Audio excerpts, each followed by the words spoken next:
deux caps En guidon.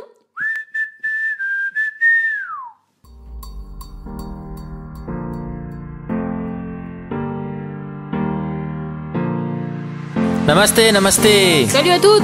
Bienvenue dans ce 16e épisode de Cap en Guidon. Nous vous avons concocté un joli quart d'heure de voyage en vélo dans une culture plusieurs fois millénaire. Un peu de musique, Beaucoup de curieux. un petit zapping, Nous vous emmenons cette fois-ci en Inde. sans oublier de faire un joli crochet par les montagnes du Népal. Dépaysement garanti.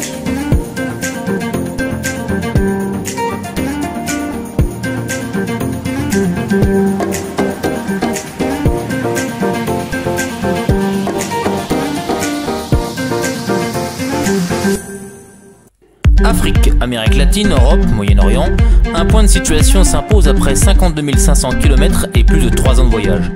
Nous voici à Mascate, capitale du sultanat d'Oman. Traverser l'Afghanistan, Pas tout de suite. pas de visa pakistanais non plus, et puis c'est un peu chaud.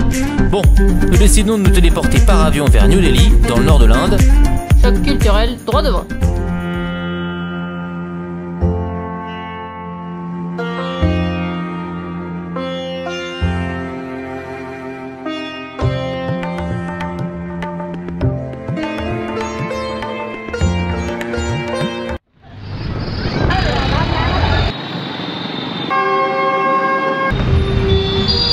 Tabu and Million, I wish to welcome in India, and I very appreciate your journey, and I wish you both a happy journey in India. Dalmiavat, Traduction. merci beaucoup. Et une fois n'est pas coutume, nous n'allons pas commenter ces images. Comment pourrions-nous? L'Inde, c'est 5000 ans d'histoire, 6 religions majeures, 1,3 milliard d'habitants et presque autant de vaches déambulantes. Alors c'est décidé, nous allons vous laisser happer par ces morceaux de vie capturés dans l'instant entre deux coups de pédale. Accrochez-vous, nous sommes très loin de nos repères culturels.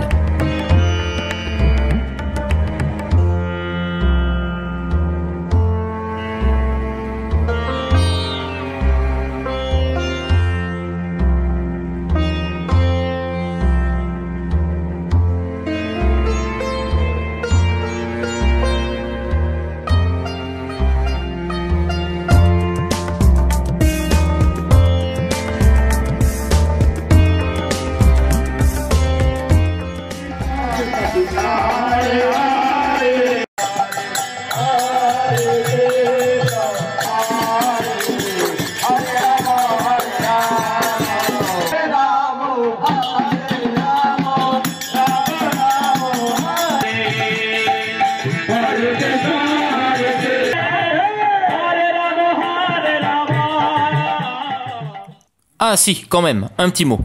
Près du Taj Mahal, nous sommes accueillis dans un lieu plutôt original. Non, ce n'est pas une simple ferme, et nous saluons d'ailleurs tous ces volontaires, vétérinaires et soigneurs pour la cause animale. Bon, ce soir on dort à l'hôpital, mais pas n'importe quel hôpital, l'hôpital pour les vaches. Donc ici on est dans le bloc opératoire. Opérés et requinqués, ici les ruminants ne sont pas des steaks en puissance, mais des êtres sensibles qu'il faut protéger comme il se doit. Chapeau bas.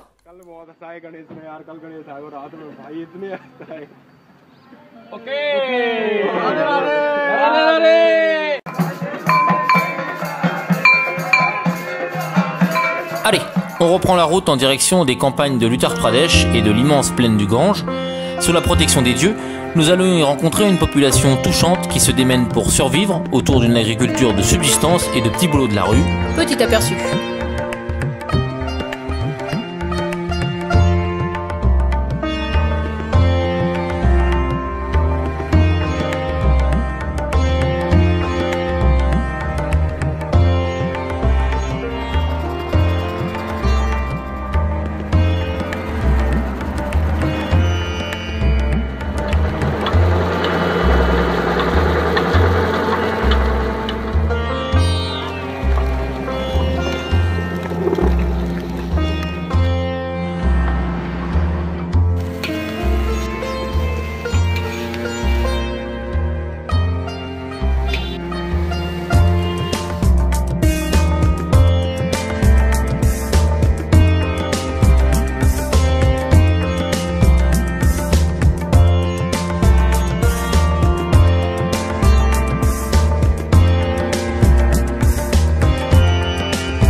toujours là. Eh oui, l'Inde c'est souvent déconcertant. Trafic routier, Densité de population. différences culturelles. Y voyager en vélo est un test d'adaptation permanent. Pourtant, quel accueil incroyable nous y avons reçu. Dans le pays qui a vu naître Bouddha ou Gandhi, ce qui marque le voyageur de passage, c'est la spiritualité omniprésente des habitants et l'aide désintéressée qu'ils apportent en cas de pépin. À méditer.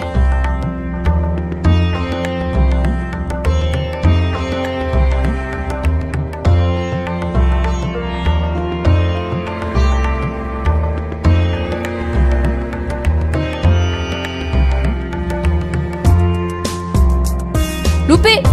Bon, résumons. Ne pas avoir une minute à soi, restreindre son intimité à son guidon et conduire à gauche, tels sont les rares petits soucis que nous avons rencontrés. Une fois acquis les codes sociaux, tout devient plus instinctif et naturel malgré la pollution et les déchets. Franchement, les villes sont sales et puent. Et pourtant, la vie jaillit littéralement partout. L'Inde nous marque très profondément car nous la visitons sans filet, sans filtre, sans intermédiaire. L'Inde nous transforme. Première mi-temps indienne réussie dans ce pays hors norme et qui nous rappellera. Affaire à suivre. Alors depuis 10-15 km, on nous parle de tigres, d'animaux sauvages, de forêt aussi. Bon, là on est arrivé dans la forêt, donc j'en déduis qu'il y a des tigres.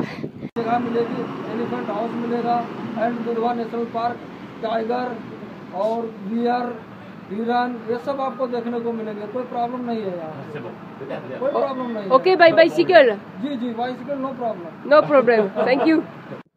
Mylène en plein safari improvisé dans une forêt en bordure de la frontière népalaise. Le problème, c'est qu'il y a présence de tigres et que personne semble décidé à nous convaincre de ne pas emprunter cette piste. Là, franchement, on n'est pas rassuré. Pour qu'on pose pied à terre, va falloir nous payer.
Faire du vélo au Népal? Quelle drôle d'idée. C'est vrai que le pays a la réputation d'être montagneux. Il l'est et pour de vrai.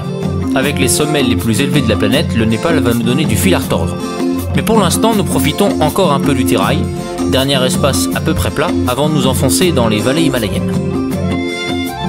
Nous aurions pu suivre la route principale du pays, tranquillement, mais vous nous connaissez, il a fallu que nous tentions de grimper sur les crêtes. Sauf que la route se transforme en piste puis en bourbier. Entre Koalpur Bazar et Bagloum, En passant par la vallée fertile de Moussicot, nous perdons des litres de sueur sur des sentiers impossibles. Cheminant entre les rizières, faisant face aux imprévus mécaniques, nous commençons à douter que le col qui mène vers le centre du pays soit comblé par la neige. allons voir ça de plus près.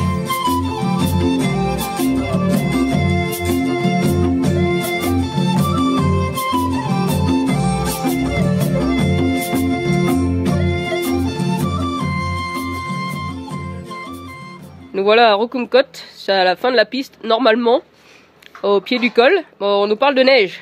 Il va falloir mettre les chaînes. On a croisé des motards hier, ils ont dit qu'ils avaient fait demi-tour parce qu'il y avait trop de neige au col. Nous, on a pris une bonne résolution cette fois-ci, on a décidé d'y aller quand même. Ouais, dans quelle galère nous sommes-nous encore fourrés?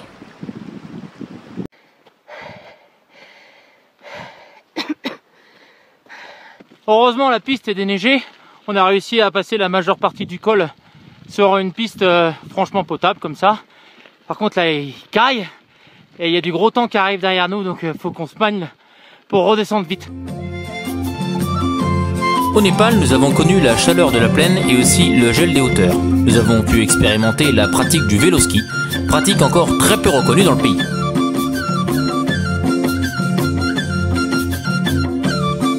Mais l'effort en vaut largement la peine, car l'approche des sommets de 8000 mètres est une récompense à la hauteur. Oui, c'est le moins qu'on puisse dire. En vue, les pentes enneigées du Dhaulagiri et surtout du massif de l'Annapurna, un spectacle gravé pour toujours dans nos mémoires de voyage.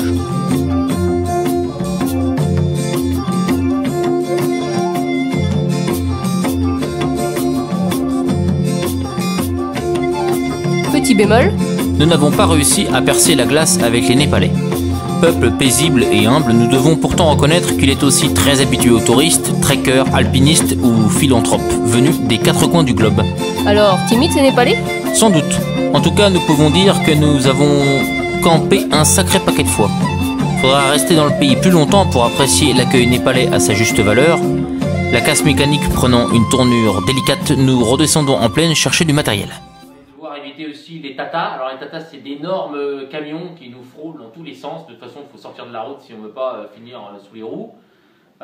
Il pleut, les routes sont bien pourries, les hôtels sont pas chers mais ils sont infâmes. Bref, la nouvelle expérience de Cap-en-Guidon. Bref, il n'y a pas trop de passes pour passer. On va essayer de trouver du 28 pour changer le pneu de type. C'est pas gagné, hein.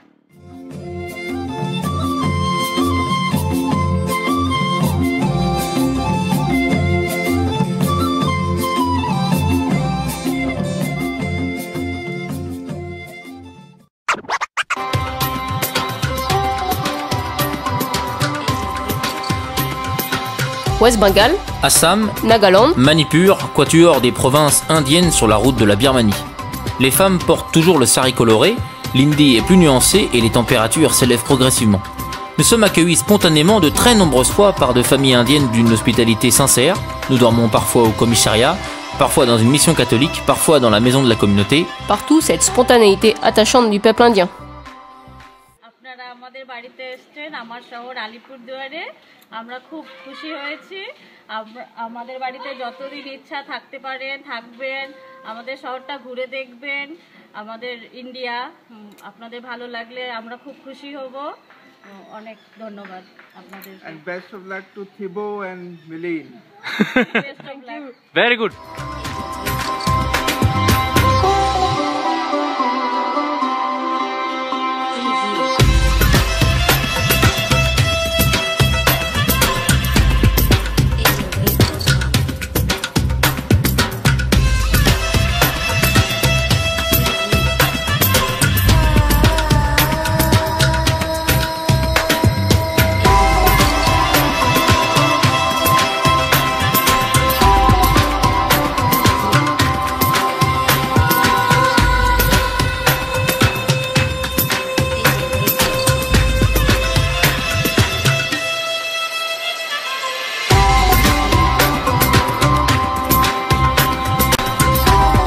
Passé le Brahmapoutre, nous sentons déjà que nous approchons l'Asie des chapeaux chinois.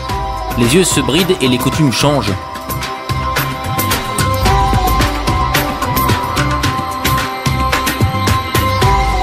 Les activités agricoles sont toujours traditionnelles et réclament l'aide de toute la famille à l'heure du repiquage du riz.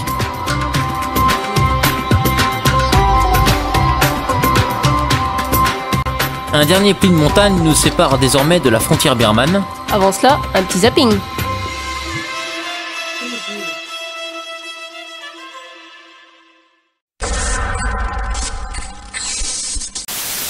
Alors pas de panique ici, la croix gammée c'est pas du tout en rapport avec le nazisme, c'est un symbole cosmique même si quand on la voit pour la première fois ça fait froid dans le dos.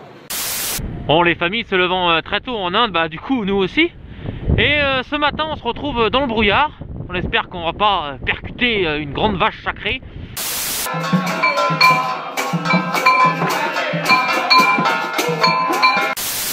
En Inde tout le monde nous a prévenu qu'il y avait des gros chats mais finalement voici le seul tigre qu'on ait jamais vu.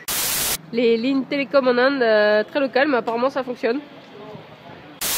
À 1,30 € la chambre, parfois il vaut mieux dormir sur les tapis de sol. Sinon on va attraper les punaises de lit. En Inde, il y a beaucoup de monde, ils sont vraiment partout. On arrive quand même à camper dans les rares coins où il n'y a pas de maison. 1, 2, 3, 4, 5, 6, 7, 8. Là, c'est définitivement la fin du pneu continental qui date d'Iran. 8, 9, 10, 11, 12, 13, 14, 15, 16, 17. Cette nuit, on a dormi en classe. Comme quoi, dans la vie, on n'a jamais fini d'aller à l'école. Hein. Ça va, on vous dérange pas trop, les gars? Bon, on faisait la pause goûter au bord de la route et puis il y a le propriétaire qui est arrivé qui nous a dit ici, je cultive de la menthe. Ouais. Bon, je suis pas expert en botanique, mais c'est de la menthe qui rend magique, non? Et oui, au Népal, à 2000 mètres, c'est réchaud dans la tente. Après un changement de jante au Brésil, un autre au Mexique, maintenant c'est l'Inde qui s'y colle pour réparer les vélos. Bon, hier soir, elle était obligée de monter la tente dans la chambre d'hôtel. Il y avait vraiment trop de moustiques. Dans les pentes montagneuses du Népal, les seuls endroits où on arrive à planter la tente, c'est sur les terrains de volée. On vient de crever, alors c'est comme la DDE, il y en a un qui bosse et 4 qui regardent. Ah non, 5, il y en a un qui est caché derrière le tronc. Faut mieux prendre le vélo des fois. Big problème. Big problème. Oh. Oh. Le trio crocodile, tigre, rhinocéros. Welcome to Doudoua. Apparemment ça pose pas de problème d'y aller en vélo. On n'arrive pas à trouver du pain au Népal, alors Mylène a trouvé une solution. À partir d'aujourd'hui, elle achète de la farine et elle le fait elle-même.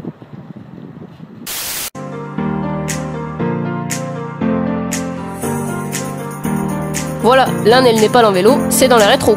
S'ouvre devant nous une ultime étape dans ce voyage, celle de l'Asie du Sud-Est, et c'est en Birmanie que le prochain épisode sera réalisé. D'ici là, qu'on se le dise, L'aventure continue.